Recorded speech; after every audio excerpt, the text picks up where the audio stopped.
भाई जो गुरु वचन पे डट गए, कट गए प्राण 84 के। उस दिन को इन मुसलमान भाइयों ने लिख लिया और उसी दिन से ये जीव हत्या की परंपरा चल पड़ी।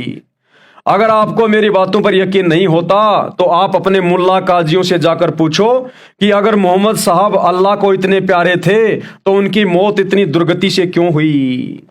शहजाद खान जी कह रहे हैं कि अगर मुसलमान भाइयों को अगर मेरी बातों पर यकीन नहीं है, जो बातें मैं यहाँ बता रहा हूँ अपनी जीवनी में, अपनी आत्मकथा में, कि वर्तमान का मुसलमान समाज डुप्लीकेट अल्लाह को अल्लाह मान के पूज रहा है, वो शैतान है, वो काल है। अगर आप लोगों को इस बात का अगर भरोसा नहीं है तो अपने मुल्ला मौलवी काजियों से पूछो, मस्जिदों में जाके धर्म के ठेकेदारों से पूछो कि ऐ मुसलमानों, जो कर्म तुम कर रहे हो वर्तमान में, अगर ये सब कुछ सही है तो ये कर्म सबसे पहले किसने शुरू किए? हजरत मोहम्मद ने, क्योंकि उन्होंने इस्लाम धर्म की नींव डाली।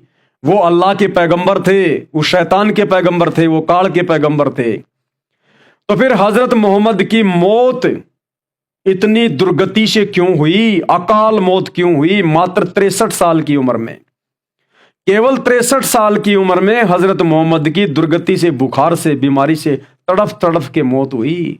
नमाज के लिए भी नहीं उठ पाते थे वो। उनकी आंखों के सामने उनके 3 बेटे अकाल मृत्यु को प्राप्त हुए। अरे भैया, हजरत मोहम्मद अगर ओरिजिनल अल्लाह की इबादत कर रहा था तो हजरत मोहम्मद की ऐसी दुर्गति से मौत क्यों हुई? हजरत मोहम्मद के बेटे उनकी आंखों के सामने क्यों मरे? अगर हजरत मोहम्मद ओरिजिनल अल्लाह की इबादत करता था तो। और यदि हजरत मोहम्मद की ऐसी दुर्गति हुई तो आज का मुसलमान तो वही इबादत कर रहा ना जो हजरत मोहम्मद ने बताई, बल्कि वैसे भी नहीं कर रहा, उससे भी घटिया श्रेणी में आ गया। मांस खाने लग गया, शराब पीने लग गया, मजारों को पूजने लग गया, आन उपासना करने लग गया, काफिर बन बैठा। तो आज के मुसलमान की फिर अंत में क्या हालत होगी, क्या दुर्गति होगी, तुम्हारी आंखों के सामने है। तो पूछो अपने मुल्ला मौलवियों से कि अगर हजरत मोहम्मद उस अल्लाहु अकबर की भक्ति करता था, इबादत करता था, उसके जैसी इबादत वर्तमान में कोई मुसलमान नहीं कर सकता, उन मर्यादाओं में रहकर, नियमों में रहकर। तो जब हजरत मोहम्मद की ऐसी दुर्गति से मौत हुई तो हमारा क्या होगा? तो इससे भी मुसलमानों को विचार करना चाहिए। अगर आपको मेरी बातों पर यकीन नहीं होता तो आप अपने मुल्ला काजियों से जाकर पूछो कि अगर मोहम्मद साहब अल्लाह को इतने प्यारे थे तो उनकी मौत इतनी दुर्गति से क्यों हुई। अपने मुल्ला काजियों से जाकर पूछो, सारा ज्ञान खंगालो।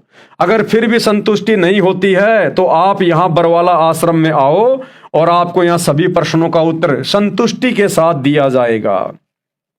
फिलहाल आपने किसी भी आश्रम में जाने की भी जरूरत नहीं है।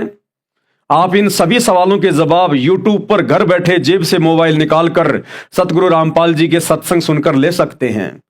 आप संत रामपाल जी की डॉक्टर जाकिर नाइक के साथ में जो डिबेट हैं, जो ज्ञान चर्चा हैं, आप उनको सुन सकते हैं। Debate versus doctor Zakir Naik versus संत रामपाल जी, आप सुन सकते हैं। इस्लाम की पुस्तकों के ऊपर संत रामपाल जी के सत्संग आप इस प्रकार से सर्च करके देख सकते हैं। आपको सारे प्रमाण, सारे सबूत, सारे सत्संग घर बैठे बैठे मिल जाएंगे। आपको बिल्कुल संतुष्ट किया जाएगा। हमारी जाति जीव है, यानी जीव हमारी जाति है। हम सब इंसान हैं, इंसान, स्त्री या पुरुष, हिंदू, मुस्लिम, सिख, ईसाई, हम सब जीव हैं। हमारी कोई जातियां नहीं हैं। ये जातियां शैतान ने बनवाई हैं इस डुप्लीकेट अल्लाह की प्रेरणा से। हमें आपस में लड़ने झगड़ने के लिए इस डुप्लीकेट शैतान ने ये जातियां, ये धर्म बनवाए हैं। हमारी जाति केवल जीव है, हम केवल एक जीव हैं, जीव। हमारा मानव धर्म है। हमारा हिंदू, मुस्लिम, सिख, ईसाई धर्म से कोई लेना देना नहीं है। ये सारे धर्म डुप्लीकेट हैं, डुप्लीकेट शैतान ने बनवाए हैं। काल की प्रेरणा से सारे धर्म बने संसार में। धर्म केवल एक ही है इंसानियत का, जिसको मानव धर्म करते हैं, मैन काइंड। बाकी हिंदू, मुस्लिम, सिख, ईसाई, जैन, यहूदी, बौद्ध, फारसी, मंगोली, ये जितने भी धर्म हैं ये शैतान की प्रेरणा से बने हुए हैं। हमारी जाति जीव है, हमारा मानव धर्म है। हमारा हिंदू, मुस्लिम, सिख, ईसाई धर्म से कोई लेना देना नहीं है। अगर आप इस जाति प्रथा में चलते रहे तो आप कभी भी अल्लाह ताला की प्राप्ति नहीं कर सकते। अजान जो हम लगाते हैं, अजान का मतलब ही क्या होता है? अल्लाहु अकबर अशहदु अन ला इलाहा इल्लल्लाह अशहदु अन ला इलाहा इल्लल्लाह अशहदु अन्ना मुहम्मद रसूलुल्लाह अशहदु अन्ना मुहम्मद रसूलुल्लाह हय्या अलस सलाह हय्या अलस सलाह हय्या अलल फलाह हय्या अलल फलाह कद कामती सलाह अल्लाहु अकबर ला इलाहा इल्लल्लाह। इसका मतलब क्या है? इसका मतलब हमें आज तक नहीं पता लगा और ना किसी मुसलमान को वर्तमान में इस अजान के इन शब्दों का पता है। अब पता चलेगा कि अजान का मतलब क्या होता है। इसका मतलब हमें आज तक पता नहीं लगा। बस सब लोग भेड़ चाल चल रहे हैं, एक के पीछे एक। अगर कोई सही रास्ता बताता है तो लोग उसकी सुनते नहीं, कहते हैं कि हमारे बड़े बुजुर्ग इसी परंपरा को निभाते आए हैं। अब जैसे हिंदू समाज में होली मनाते हैं, दीपावली मनाते हैं, दुलंडी मनाते हैं, भेड़ चाल में, देखा देखी में, पता किसी को नहीं है कि इनको मनाने के पीछे का रहस्य क्या है। वर्तमान में इनको मनाने का कोई औचित्य है या नहीं है, या खाली हम लोग देखा देखी में मनमाना आचरण कर रहे हैं, भेड़ चाल में चल रहे हैं। तो यही दशा मुस्लिम समाज की है। अजान सब कर रहे हैं, लेकिन अजान क्यों की जाती है, अजान का मतलब क्या है, यह किसी को नहीं पता है। अब समय है सही साधना करने का। भेड़ चाल से मुक्ति नहीं होगी, मुक्ति तो सत भक्ति से ही होगी। और वर्तमान में वह केवल संत रामपाल जी महाराज जी के पास है। मुक्ति यानी जन्नत में 7वें आसमान पर अल्लाह के पास जाओगे सत भक्ति से। सत भक्ति यानी सच्ची इबादत करने से, और सच्ची इबादत सच्चे खुदा की जाएगी तो पहुंचेंगे। और वो सच्चा खुदा वर्तमान में मुर्शिद रूप में, सतगुरु रूप में, वो अल्लाह ताला सतगुरु रामपाल जी धरती पे प्रकट हैं। दूसरा कोई ऑप्शन नहीं है। मेरी विश्व के सभी मुस्लिम भाइयों से प्रार्थना है कि समय रहते इस ज्ञान को समझ लो। अभी समय से संत रामपाल जी महाराज के तत्व ज्ञान को समझो, क्योंकि परमात्मा की वाणी है, गरीबदास ये वक्त जात है रोगे इस पैरे नू। आदरणीय गरीबदास जी, गांव छुड़ानी, जिला झज्जर, हरियाणा वाले, जिनको परमात्मा आकर मिले, अल्लाह ताला आके मिला, और जिन्होंने गरीबदास जी को माध्यम बनाकर 24,000 वाणियों से युक्त दुनिया का सबसे बड़ा ग्रंथ सदग्रंथ साहिब लिखवाया, जिसमें सभी धर्मों के विषय में पूरी कंप्लीट जानकारी है, कोड वर्ड में, वाणियों में, जिन वाणियों को केवल अल्लाह ही खोल सकता है। और वो अल्लाह सतगुरु रामपाल जी सन 1994 से उसी को आधार बनाकर सत्संग कर रहे हैं। तो गरीबदास जी ने कहा कि गरीबदास ये वक्त जात है कि भाई जाग जाओ, हिंदू, मुस्लिम, सिख, ईसाई, इन सभी धर्म और जातियों की बेड़ियों से, जंजीरों से बाहर निकलो। तुम 21वीं पीढ़ी के युवा हो, शिक्षित हो, पढ़े लिखे हो, भेड़ चाल में मत चलो, उन परंपराओं में मत बहो, व्यर्थ के रीति रिवाज और कुरीतियों में मत पड़ो, अपने अल्लाह ताला को पहचानो। और संत का ज्ञान सुनने से ही ज्ञान होगा। दूसरों के कहने से, किसी की बुराई करने से, निंदा चुगली करने से आप कुछ भी नहीं समझ पाओगे, कुछ भी नहीं जान पाओगे। तो अब समय है, अल्लाह धरती पे है संत रामपाल जी के रूप में। अगर ये वक्त एक बार निकल गया, ये समय हाथ से छूट गया, फिर रोओगे, फिर तुम्हें जन्नत नहीं मिलने वाली। उन कब्रों से उठ के कोई नहीं जाने वाला कयामत के दिनों पर। वो अल्लाह ताला धरती पे आया हुआ है, उसकी सच्ची इबादत कर लो, उससे शत भक्ति का वो मंत्र ले लो, जो मंत्र उन्होंने हजरत मोहम्मद जी को दिया था जिंदा बाबा के रूप में आके।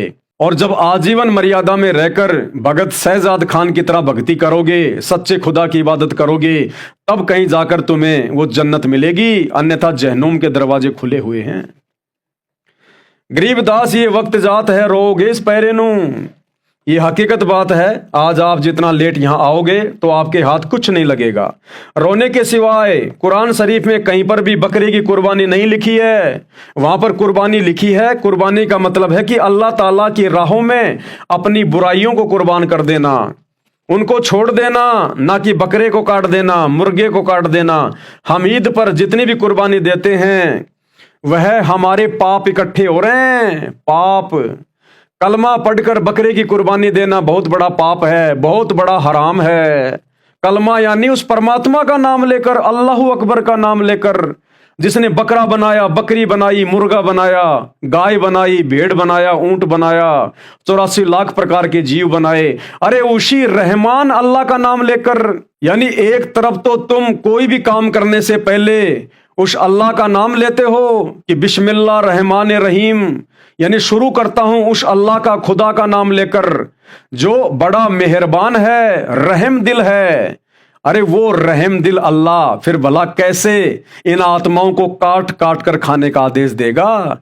फिर वो रहम दिल कहां है? वो तो निर्दयी है, निर्दयी, जो तुम्हें बकरे काटने का, भेड़ काटने का, मुर्गे काटने का फरमान दे रहा है। फिर वो कादर अल्लाह कहां है? वो रहमत वाला कहां है? वो बड़ा रहम दिल कहां हुआ? वो तो निर्दयी हुआ। और तुम उस ओरिजिनल अल्लाह का नाम लेके, उस पाक खुदा का नाम लेके, जिसका नाम लेने से आत्मा पवित्र हो जाती है, उस पाक खुदा का नाम लेकर तुम ये कुकर्म कर रहे हो, बकरे काट रहे हो, झोटे काट रहे हो, गाय काट रहे हो। तुमसे बड़ा राक्षस, तुमसे बड़ा पापी धरती पे कोई दूसरा नहीं है। ये सबसे बड़ा हराम है। आप सबसे बड़े दोषी बन रहे हैं अल्लाह के, क्योंकि अभी तक तुम्हें अल्लाह की पहचान नहीं है। कलमा पढ़कर बकरे की कुर्बानी देना बहुत बड़ा पाप है, बहुत बड़ा हराम है। अगर मुल्ला काजियों ने यह बात पहले बता दी होती तो इतने बड़े पाप नहीं होते। इन्हीं की वजह से आज मुसलमान समाज में मुसलमान शुरू से ही मांस खाने लग जाता है। परमात्मा ने हमें यहां भेजा था तो कुछ नियम बनाकर भेजे थे, और अगर हम परमात्मा के नियमों को तोड़ते हैं तो हम सीधा शैतान के पास जाते हैं, उस डुप्लीकेट अल्लाह के पास में जो दोजख में डालता है, नरक में जाएंगे। अल्लाह कबीर है और उस अल्लाह का ज्ञान वर्तमान में संत रामपाल जी के अलावा और किसी के पास नहीं है। अल्लाह कौन है? अल्लाह कबीर। और वो कबीर अल्लाह आज स्वयं सतगुरु रामपाल जी के रूप में, संत रूप में, मुर्शिद रूप में धरती पे प्रकट है, क्योंकि अपने द्वारा रची गई कायनात की जानकारी, सृष्टि की जानकारी वो कबीर अल्लाह सातवें आसमान से, सतलोक से चलकर गति करके मनुष्य शरीर में धरती पे प्रकट होकर संत रूप में, मुर्शिद रूप में स्वयं ही जानकारी देता है। उसकी जानकारी देने वाला कोई दूसरा नहीं है। क्योंकि आपने सूरत फुरकानी 25 आयत नंबर 58 में जो डुप्लीकेट अल्लाह है, जो शैतान है, काल है, जो हजरत मोहम्मद जी को ज्ञान दे रहा है कुरान शरीफ का, उसने हाथ खड़े कर दिए 58 नंबर आयत में कि उस जिंदा जो कभी मरने वाला नहीं है, जिसने 6 दिन में सृष्टि रची, 7वें दिन वो तख्त पे जा बैठा, शाही तख्त पे जा बैठा, उसका हाल किसी बाखबर से जा पूछो। तो उसकी जानकारी भला और कौन दे देगा, जब कुरान शरीफ का ज्ञान देने वाला डुप्लीकेट अल्लाह भी हाथ खड़े कर रहा है कि उसकी जानकारी किसी बाखबर से जा पूछो, किसी जानने वाले से जा पूछो। तो भाई वो अल्लाह खुद ही संत रूप में आके यहां अपनी जानकारी देता है, जो आज सतगुरु रामपाल जी के रूप में आए हुए हैं। अल्लाह कबीर है और उस अल्लाह का ज्ञान वर्तमान में संत रामपाल जी महाराज के अलावा और किसी के पास नहीं। अगर मुल्ला काजियों को थोड़ा सा भी ज्ञान था तो उन्होंने क्यों नहीं बताया कि कुरान शरीफ में यह कहा है कि उस अल्लाह की खबर किसी बाखबर से पूछो। अगर इन काजियों को, इन मुल्लाओं को अगर इस बात का ज्ञान होता तो सतगुरु रामपाल जी के द्वारा बताने से पहले ही ये मुसलमान समाज को बता देते और गुमराह नहीं करते कि भैया हमें उस अल्लाह के विषय में पूरी जानकारी नहीं है, उस कादर अल्लाह की सच्ची इबादत की जानकारी हमें नहीं है।